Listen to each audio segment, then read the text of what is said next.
I want to advise people, especially those who are younger than me, on an aspect that I discovered very early in their life, but which I see a lot of people go against it. And it is to do with if I advise you, do as I say, but not what I do. We have some people, I don't know about today, but I want to believe that today's kids like debating, they like indulging into somebody, not like us. During my time, answering back anybody over 10 years was seen as a sin. So you'd just let that person talk, akimaliza aende. That is my age. But the kids of today, they indulge. Though to some extent, and to a lot of extent, is that they not only answer you back, but in some occasions, they even fall short of using printables. But the purpose of today's talk is that even from my time when I was young, there was an element of people, you advise somebody, and then somebody looks at you. When he looks at you, he assesses you, and then sees you as a failure and decides not to follow what you're doing. Or maybe in his own investigations and inquiries around, he finds that you are preaching water while you take wine. You find that at such a time you will find the youth, even if he had been following what you are doing, he'll stop midway and stop everything to do with that advice. He'll in fact be even the opposite of what you're advising.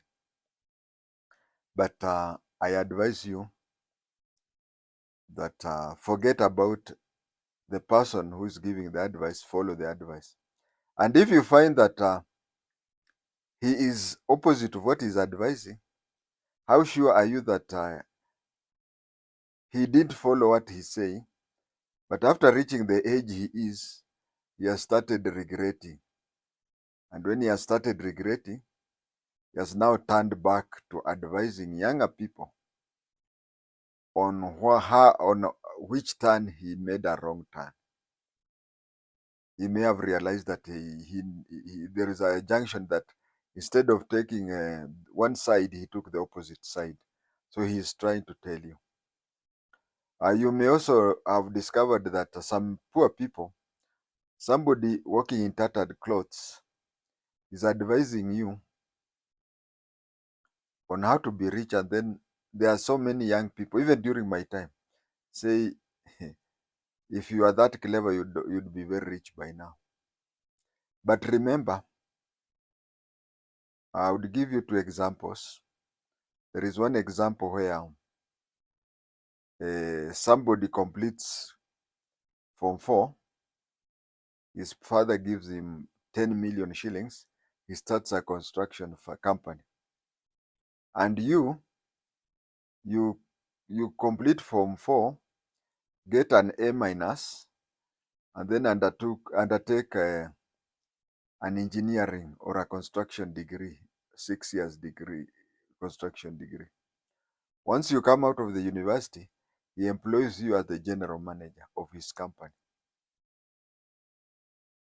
You are classmates, yes, and you are very clever. But he took his time to acquire money and then start a company. And you acquire the degree and he employs you. So when somebody gives you an advice, especially advice, you'll find that somebody gives you an advice, which is free. He goes, you go.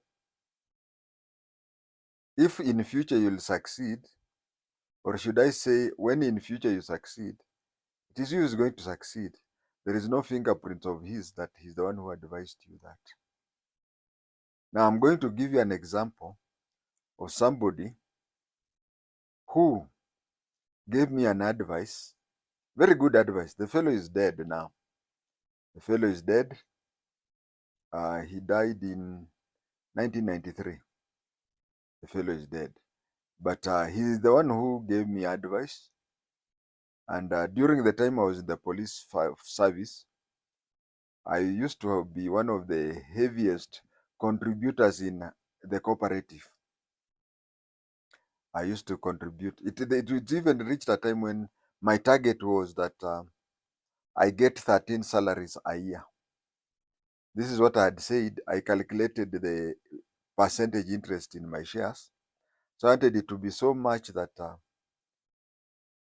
my annual shares would be equivalent to my salary. So anytime I got a salary increment, I would increase a lot of money to the cooperative so that the figure becomes big.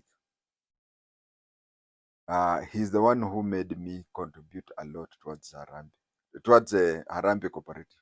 Not only that, even when I was a recruit in Kiganjo, we had been encouraged that. But when we contributed money, the class teacher, we call it class instructor, he took that money and used it. So when I arrived in Kapenguria the first day, this gentleman encouraged me. And this is how it encouraged me. For any police officer, upon arrival any new station, the first place you go is to the report office to book yourself that you have arrived. So we went and booked ourselves that we had arrived from GSU training school. So when we booked ourselves that we had arrived, uh, when we booked ourselves that we had arrived, one of the two report office personnel, whom I'm forgetting his name, he looked at me and asked me, "Are you Lando's son?" Said yes. Said, "Oh, your uncle works here. I'm sure you'll be happy to meet your uncle here." Said, "What is the name of that uncle of mine?" Said, "It's called uh, Mulari. Mulari. I'm forgetting his name, but I'll remember as I talk." Then I said, "I can't remember an uncle being called Mulari." Then he said, yeah, he was called Wanami Mulari. Okay, I'll remember the Christian name later, but it is not important. So he told me Wanami Mulari works here. Said, "I don't know. I can't recall any of my uncles with such a name."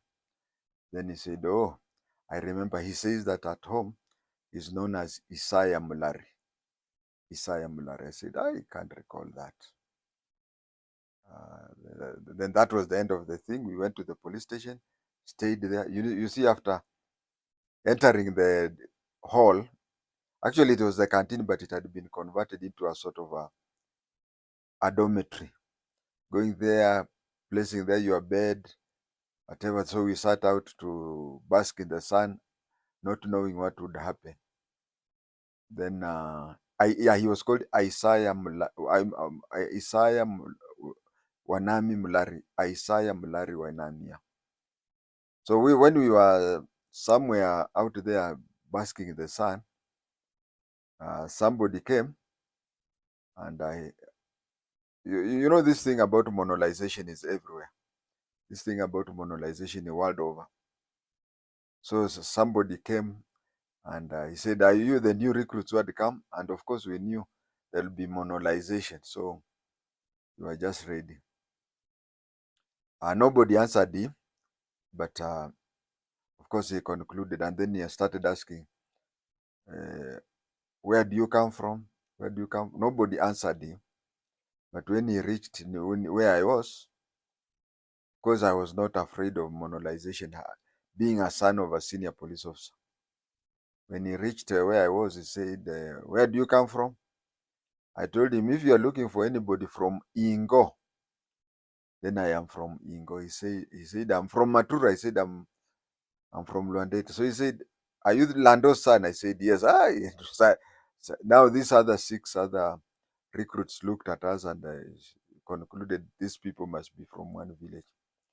Actually, we were from one village because his father is my father's age mate. His father is my father's age mate. His father was a classmate of my father in primary. So they knew each other. And actually, even when he was in Mombasa, People say if you work in Mombasa, you get lost. So his father was concerned that he was in Mombasa and decided to ask my father to employ him into the police service. Then we became close. Uh, the system of you being 7 or 6 and nobody, you sit together, cook together, do everything together. But me, I removed myself from them and started staying with him. I could sleep in the dormitory like any other person, but meals time, I would go to Isaiah Wanami Mulari's place. He was married. By that time, he was married, and I had one kid. He had one kid. So I would go there. Most of the time, I would spend there. This gentleman could talk big. Now the story now starts. The gentleman could talk big. He used to tell us a lot of things. He used to tell me a lot of things. But Brother Isaiah told me a very important thing in life.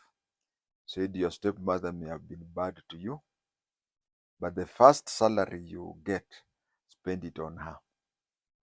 I remember the first salary I got, I took to my stepmother, took everything to her.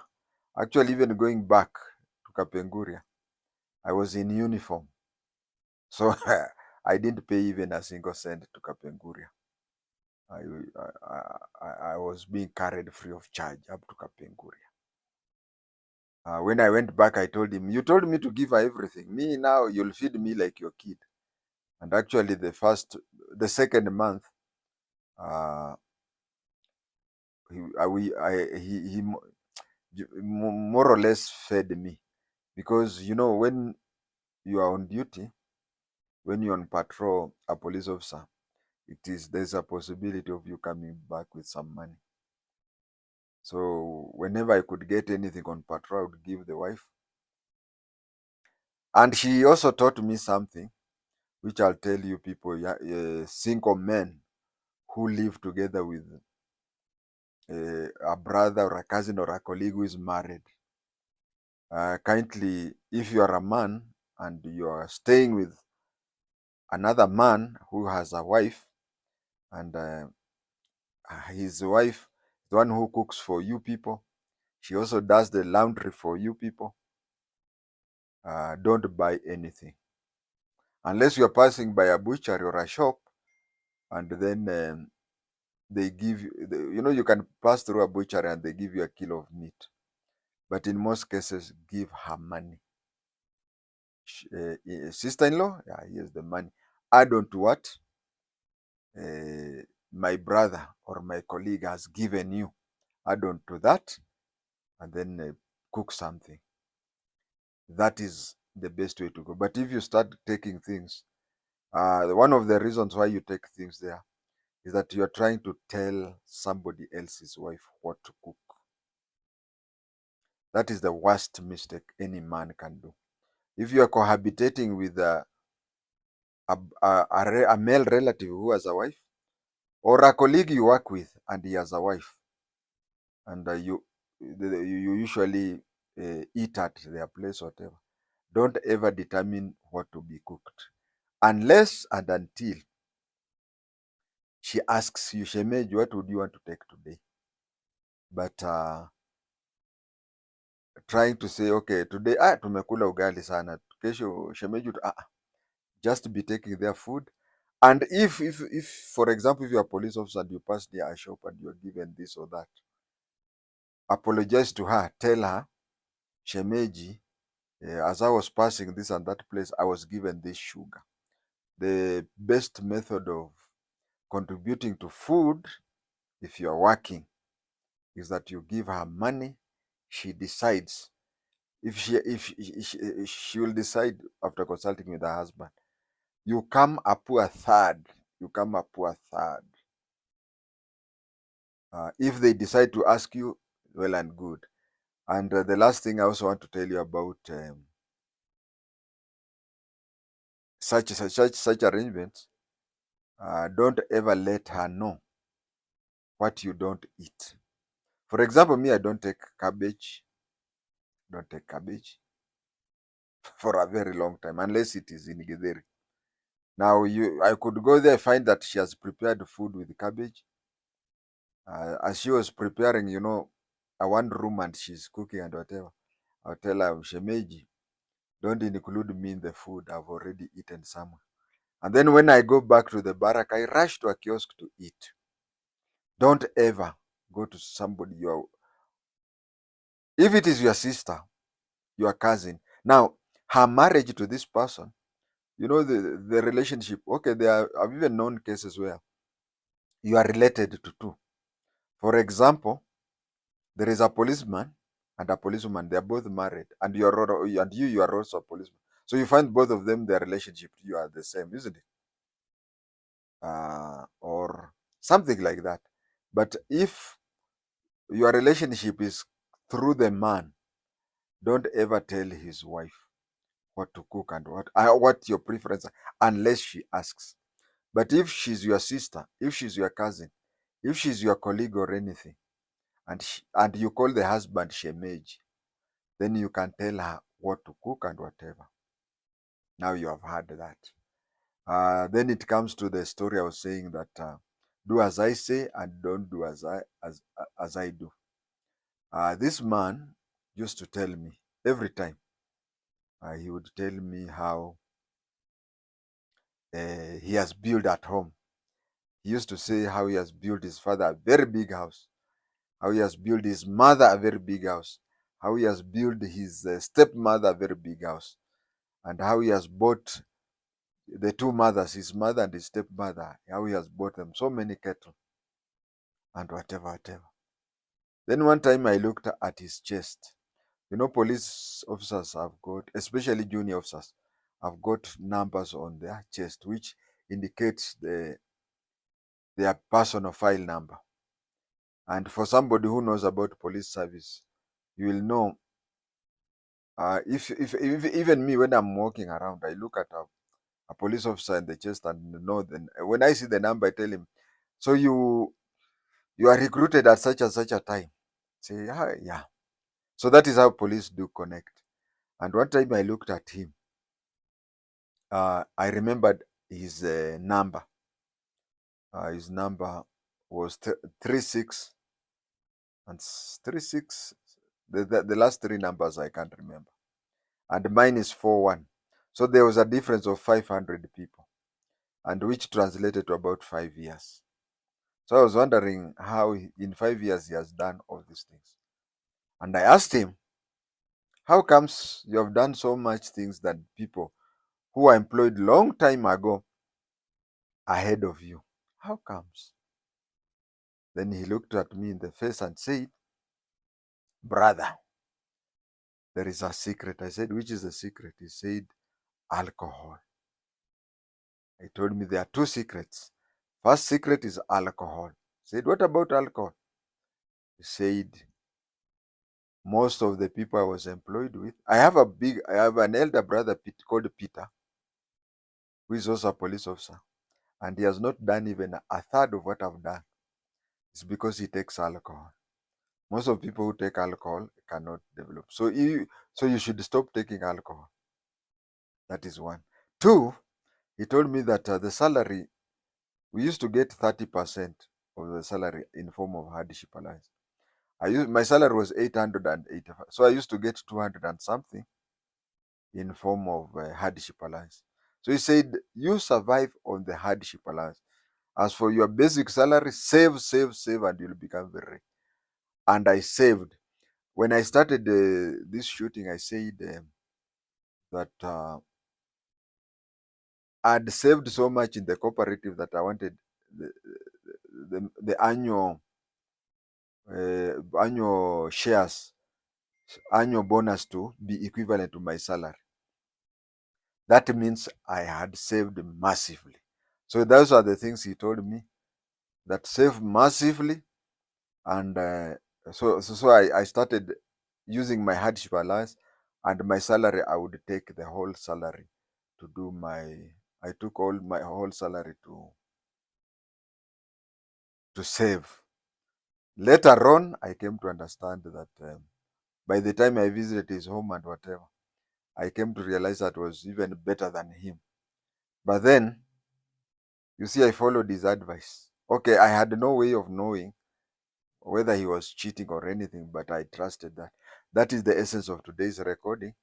I'm telling you that even if you know somebody is advising you something that he does not do, somebody who has worked for 15 years and he can never show you anything that he has saved for those 15 years. If he tells you save, save, save, that is the best teacher to tell you. So that is the essence of today's shooting, that do as I tell you, but don't do as I do. Because all of us have fallen short of the grace of God. And we may be regretting, and that is why we may be telling the next generation not to repeat what we did.